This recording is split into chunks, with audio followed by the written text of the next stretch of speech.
안녕하십니까. 마인드포스의 박정원입니다. 저는 조현병 에피소드를 가지고 있는 당사자로서 일과 삶의 부분들, 제가 체험했던 부분들을 같이 공유를 좀 하고 싶었습니다.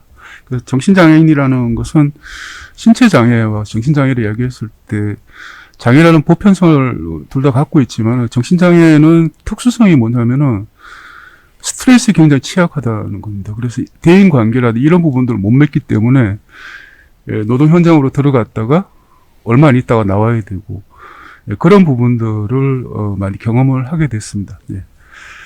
일단 저는 이제 국민기초생활 수급권의 문제를 가장 먼저 이렇게 들여다봐야 된다고 생각을 하는데요. 왜냐하면 이 정신장애인이 기초생활 수급 비율이 지금 70% 가까이 지금 되어 있습니다. 그러니까 등록장애인, 정신장애인 10만 명 중에 7만 명이 지금 거의 수급자의 목을 메고 있는 상황이기 때문에 타 장애 영역보다 월등히 많은 어떤 수급 이 부분이기 때문에 이 부분에 대해서 좀 고려를 좀 건드려 봐야 되지 않을까 생각을 하게 됩니다. 그래서 인간이 노동을 하는 거는 본질적으로 속성입니다. 이렇게 태어나서 노동을 하고 그 노동이 주는 고생과 고통을 통해서 인간들로 성숙해지고 그리고 또 자본주의 사회에서 이 자본을 벌어갖고 내가 살아가는 사람 그리고 내가 나의 가족을 위해서 내가 무엇인가 맛있는 것을 사주고 무엇인가 해줄 때 제가 느끼게 되는 인간적인 어떤 기쁨의 부분들 이 부분들이 삶을 살아가게 하는 힘이라고 저는 생각을 하게 됩니다. 그래서 정신장애가 있기 때문에 노동을 못하는 것이 아니라 정신장애를 가졌기에 우리가 어떻게 정신장애인이 노동을 해서 살아갈 수 있도록 법적 제도적 부분들 심리적 부분들을 같이 이렇게 지원하고 하는 부분들을 같이 고민을 해야 되지 않을까 생각을 하게 됩니다. 그래서 저 같은 경우는 이제 5, 6년 정도 기초생활 수급권자로 살았었습니다. 지금은 탈피를 했는데 당시 제가 이제 한 달에 60만 원 정도 수급비를 받았습니다. 그래서 근데 일을 하고 싶어도 이제 수급비가 문제가 걸리기 때문에 통장으로 돈이 들어오면 이제 그 국가에서 보겠죠. 그래서 무슨 뭐 토론회에 나와달라 그러면은 못 갔습니다. 한 뭐 10만 원 이 정도 준다고 해도 못 갔습니다. 처음에는. 왜냐면은 10만 원 받으면은 수급비가 바로 깎일까 봐 그랬는데 나중에 제가 수급권을 탈피하면서 이제 그 행정 담당 분하고 얘기를 잠깐 나누는데 뭐 100만 원까지는 괜찮다고 그러더라고요. 제가 60만 원 받았으니까 40만 원을 다른 방식으로 돈을 이렇게 가용해서 만들고 하는 것은 그 국가 용납해 준다고 얘기를 하더라고요. 근데 그래서 이런 그 기초생활 수급권자가 가지고 있는 이 일자리 문제에 있어서 이런 얘기는 나오는데 최소 1년 이상은 그 수급비에 영향을 받지 않게 하자고 하는데 이게 현실적으로 가능할까? 그러면은 타 장애 영역에서는 이것은 또 하나의 자신들 입장에서 역차별이 될 수 있다고 생각을 하거든요. 이 부분은 정말 어떻게 보면 중심골이라고 생각을 합니다. 예, 그래서 이제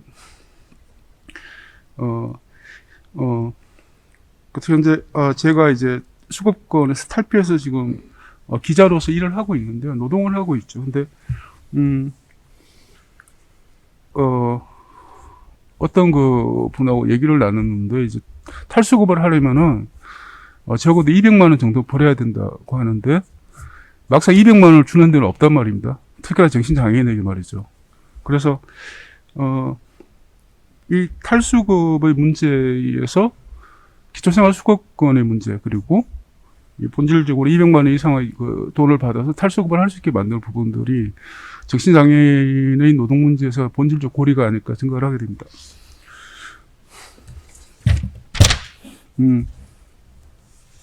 그러니까 인간은 이 정신장애로부터 회복한다는 것은 노동을 통해서 회복한다는 것이 또 하나가 있고 다른 감정적으로 사랑이라든가 또 위로를 통해서 치유되는 하나의 감정적 고리가 있는데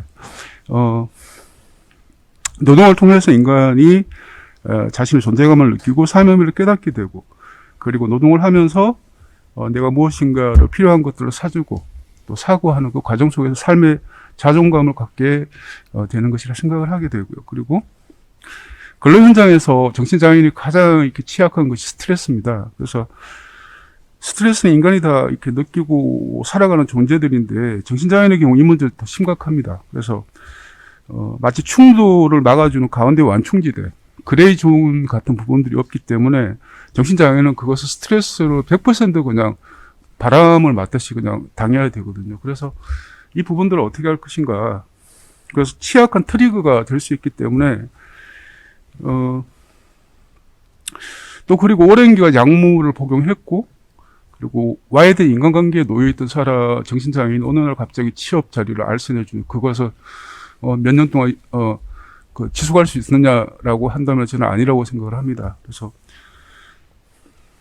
정신재활 시설에서 직업재활도 하고 직업을 갖기 위한 프로그램도 진행을 하지만은 제가 봤을 때 정신장애인이 이런 직업재활 시설에서 느끼는 스트레스가 3이라면은 막상 필드에 가서 느끼는 스트레스는 15로 갑자기 올라간단 말이죠. 그래서 3에서 15로 갑자기 올라가기 때문에 이 극단적인 고통을 못 견디기 때문에 그 대부분이 중간에 이렇게 포기를 하고 이렇게 나옵니다. 저 같은 경우에도 이제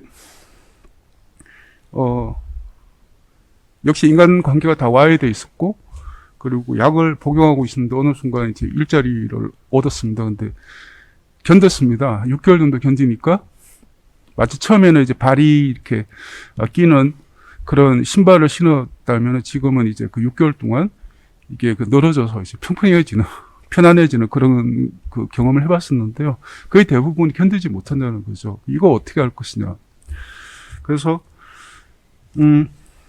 특히 이제 정신장애인은, 단신 노무집에서 일하는 비율이 90%가 넘고요. 대학 이상 학력을 가진 정신장애인이 35%에 이른다는 것을 볼 때, 이들의 장점과 기술을 개발할 수 있는 전문 직원 없고, 그저 쓰레기를 줍고, 어떤 과정을 반복하는 근로 환경이, 이들에게 어떤 근로를 통한 위로를 줄 수 있을까라는 생각을 좀 하게 됩니다. 그리고, 동료 직원과의 문제는, 반드시 이 부분들을 지갑으로 만들어야 되죠. 만들어야 되는데, 직장에 취업하는 정신장애인들을 동료 지원가만이 이렇게 도와주는 것이 아니라 일종의 가족 지원 활동가들이 있습니다. 이분들은 이제 부모죠.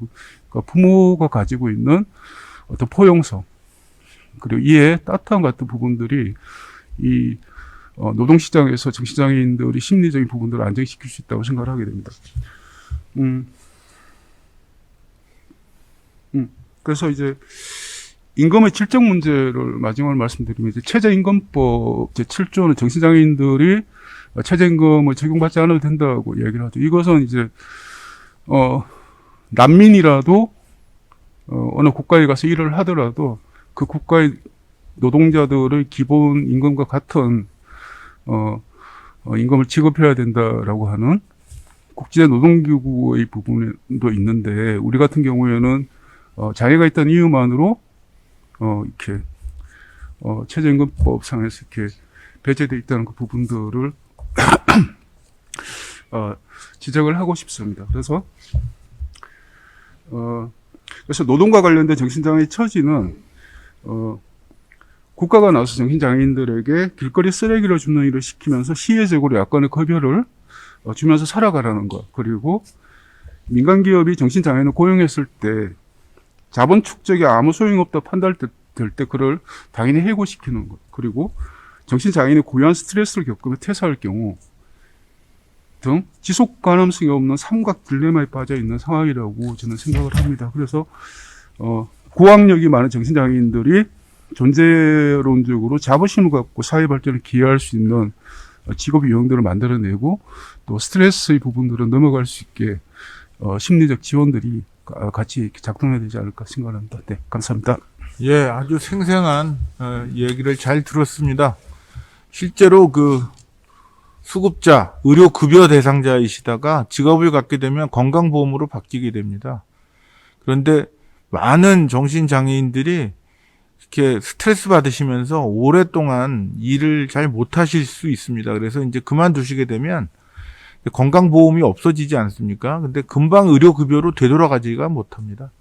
그래서 그런 이유 때문에 꼭 아까 60만 원 받는 수급자로 남아 있으려고 하는 것이 그래도 의료급여가 되니까 뭐 병원비도 안 들고 여러 가지 다른 혜택들이 있거든요.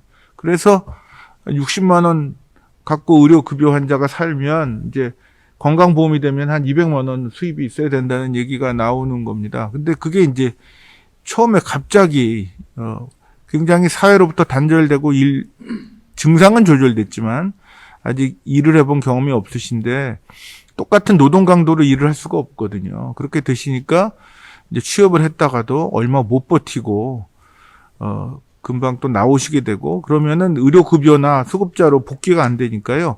그래서 뭐 그런 것들이 정신장애인 당사자들로부터 이렇게 직업을 갖게 만드는데 저해 요인이 많이 되고 있고 또 일을 하는 일 자체도 일의 퀄리티나 급여 자체가 이렇게 좋지가 않습니다. 그래서 어떤 경우에는 오히려 정신장애를 잘 아는 분들이 그런 내용을 잘 아니까 정신장애인을 좀 착취하는 경우도 왕왕 있습니다. 그래서 아무튼 그런 현실이 좀 좋아져야 되겠고요.